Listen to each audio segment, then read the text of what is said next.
In this video, I'll be showing you how to change Apple ID on iPhone. It's an easy method, so if you find this video helpful, drop a like and subscribe. Now, changing your Apple ID without losing your data is completely doable, but it requires a very specific approach, as most people make the mistake of creating a brand new Apple ID and logging out, which strands their data on an old account.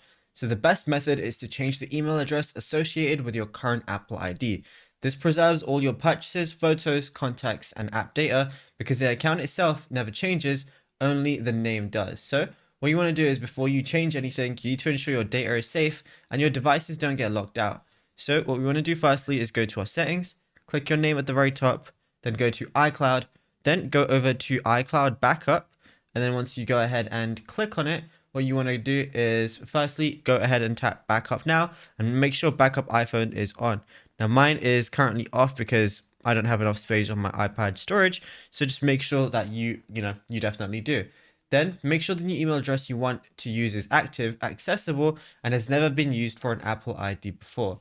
Now what we want to do is go back again. And once we're in this Apple account section, we want to go over to sign in and security. Then once we're here, it's going to take a few seconds to load and it's going to say add an email or phone number. So what we're going to do is go ahead and click on that.